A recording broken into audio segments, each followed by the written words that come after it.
ሰላም ጤና ይስጥልን ክቡራን የዩቲዩብ ቤተሰቦች፣ የሰዓቱን አጫጭር መረጃዎች እየቀርብ ያለው እስከ ፍጻሜው አብራችሁን ቆዩ።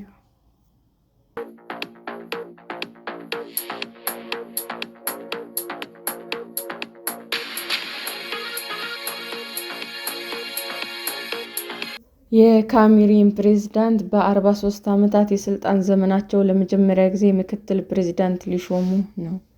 በዕድሜ ትልቁ የዓለም መሪ የሆኑት የካሜሩን ፕሬዝዳንት ባልቢያ በፓርላማ ድጋፍ የጸደቀውን አወዛጋቢውን የሕገ መንግሥት ማሻሻያ ተከትሎ ለ4 አስርት ዓመታት በቆየው የስልጣን ዘመናቸው ለመጀመሪያ ጊዜ ምክትል ፕሬዝዳንት ሊያገኙ ነው።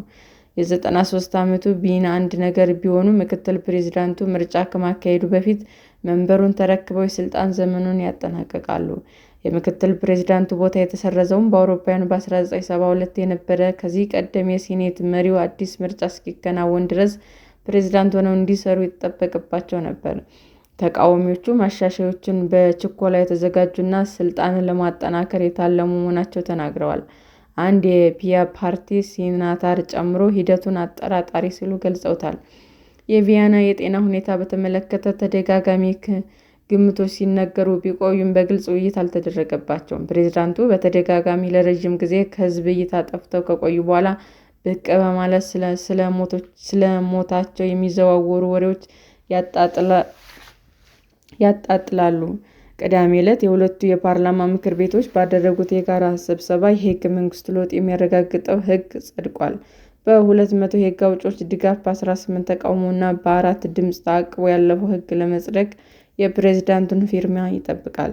ደጋፊዎቹ እንዳሉትም ፕሬዝዳንቱ በመወከል የሚሰራ ሰው ስለሚኖሩ ረቂቅ ሕጉ የመንግሥት አሰራር ያሻሽላል፣ የሴኔቱን የውክልና ሸክምም በሕግ አውጪዎች ላይ እንዲሆን ያስችላል ሲሉም አክለዋል። ማሻሻያው ከመደረጉ በፊት የሴኔቱ መሪ ፕሬዝዳንቱ ከመሞቱ ወይም መምራት ካልቻሉ ለጊዜው ስልጣኑን እንዲረከቡ ሕገ መንግሥቱ ይፈቅድ ነበር። በመቀጠልም ምርጫ ያካሂዳሉ። የጸደቀው ሕግ ምክትል ፕሬዝዳንት የሚመርጠው በመራጩ ሳይሆን በፕሬዝዳንቱ እንደሆነ ይገለጻል። የቀረውን የ7 ዓመት የስልጣን ዘመን እንደሚረከብም ያስረዳል። ተቃዋሚዎቹ ሕጉ ሰፊ ምክክር ሳይደረግበት እንደቀረበ ተናግረዋል። በፓርላማው 6 ተወካዮች ያሉት የሶሻል ዲሞክራቲክ ግንባር ከድምፅ መስጠት ሂደቱ ራሱን አግሏል።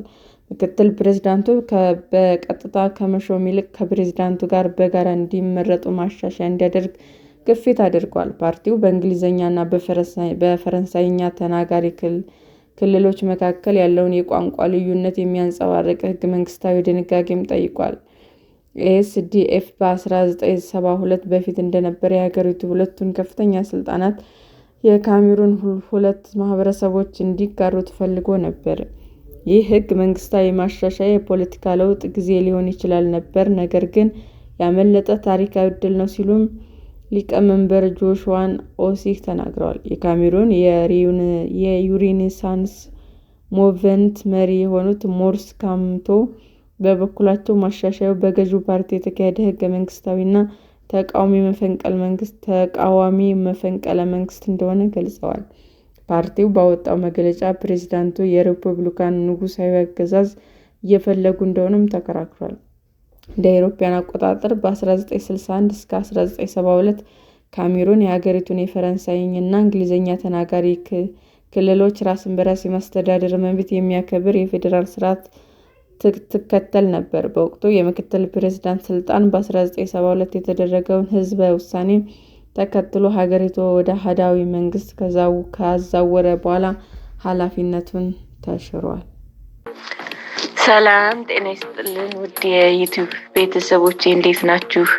አዲስ ጀማሪ ነኝና ሰብስክራይብ ያደረጋችሁ አበረታቱኝ። አመሰግናለሁ። የዩቲዩብ አድማጮቻችን ለሰዓቱ ያቀረብኩላችሁ አጫጭር መረጃዎች ይህንን ይመስል ነበር። በሌላ መረጃ እስክንገናኝ ሼር፣ ላይክ፣ ሰብስክራይብ እንዲሁም ቢቀርብልን የምትሉት መረጃ ካለ ኮሜንት እያደረጋችሁ ቸር ቆዩን።